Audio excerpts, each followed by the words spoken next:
नमस्कार, माझे नाव परिणिती सुशील जगताप. सहज डाव्या बाजूला पाहिले तर पुरंदर किल्ला डोळ्यात भरतो. या आपल्या पुरंदर किल्ल्याची शान राखण्यासाठी घडी उभारून नसलेले माझे हिवरे गाव आणि त्या गावामध्ये असलेली माझी शाळा, जिल्हा परिषद प्राथमिक शाळा हिवरे. घंटा वाजता बंद होय शाळा, घरी जायची घाई फार बाळा. सखे सोबती तुम्ही सर्व काही परी आवडते, मला फार आई, मला फार आई. माझा विषय आहे माझ्या आई, माझा गुरु आई, कल्पतरू सौख्याचा सागर आई माझी. आ म्हणजे आत्मा, ई म्हणजे ईश्वर, अशी ईश्वरज्ञान आत्मा असलेली माझ्या आईचे नाव तृप्ती आहे. आनंद, शांतता आणि आपल्या मनात उच्चपणा झाल्याची भावना म्हणजे ती तृप्ती. ती नावाप्रमाणेच आहे. आई म्हणजे भावना, त्याग, प्रेम, काळजी आणि समर्पणाचे सुंदर. आई घराचे मांगल्य असते तर वडील घराचे अस्तित्व असतात. ओहो, ईश्वराला प्रत्येकाच्या घरात जाणं राहणं जमणार नाही म्हणून ईश्वराने आई निर्माण केली असावी. साफसफाई, स्वच्छता, टापटीपणा या तिच्या कृतीतून माझ्यावरती संस्कार घडवते. तुमच्यासारखीच माझी आई देखील मला छान छान खाऊ देते. पण जर का काही माझे चुकले तर मला धपाटीही घालते. धपटे मारल्यानंतर ती मला प्रेमाने जवळ घेते, माझा गोडगोड पापा घेते. ओहो, गुलाबाचे काठे दिसते आईचे धपटे. या साऱ्या जगात 9 महिने जास्त ओळखणारी ती एक आईच असते, जिच्या हाती पाळण्याची दोरी ती जगाला उधारी. माझ्या आईला शिवराय साळा गुरुजी यांच्या कथा सांगते. ती एकदा सांगू लागली, शिवरायांनी स्वराज्य स्थापन केले, महाराष्ट्र घडविला. पण त्यांना कोणी घडविले? राजमाता जिजाऊ आऊसाहेब यांनी घडविले. एकदा शिवराय घोडेस्वारी शिकत असताना ते घोड्यावरून खाली पडले. त्यांच्या हाताला लागलं होतं, गुडघ्याला खरचटलं होतं. राजमाता जिजाऊ महाराज सज्जत करून पाहत होते.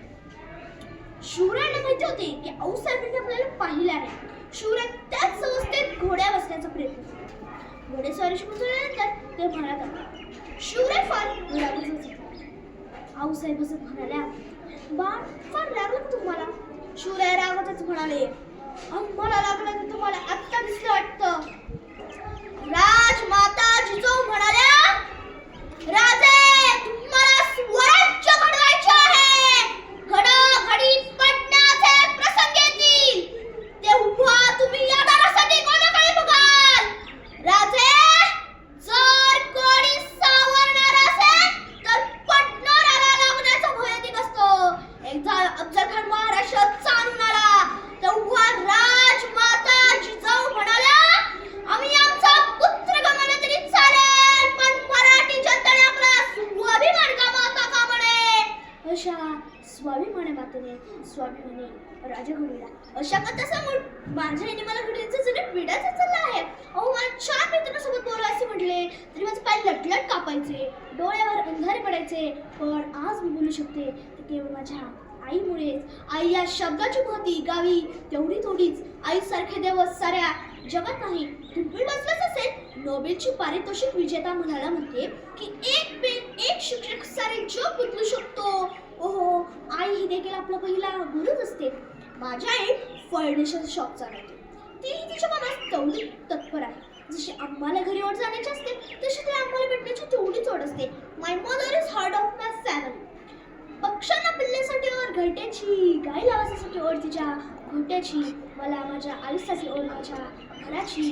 घरी कधी जाते आणि आईच्या गोष्टीत कधी बसते याचीच मी वाट पाहत असते. घरी गेल्यानंतर आई माझ्या हातात छान छान खाऊ ठेवते आणि माझा गोडगोड पापा घेते आणि मला मायने कुरगळते. आई माझी माय हळूच पापी घेऊन जाय. माझ्या कधीच कामाचा कंटाळा करत नाही. आचार्य अत्रेयांच्या दिनुसारखं ते आपल्या कामाचं कधीच बिल लावत नाही. मी मिळालेल्या आणि असतं. आई म्हणजे काय असतं हे तुम्ही 2014 मध्ये अखिल भारतीय साहित्य संमेलनात पु. शिंदे यांची कविता वाचायचं असेल. आई एक नाव असतं, घरातल्या घरात गजूसलं गाव असतं. आई असते जन्माची शिशी, सरतही नाही आली, सरतही नाही आली, माझ्या आई माझे सरतही नाही आली, नाही माझी आई मला खूप खूप आवडते. माझी आई मला खूप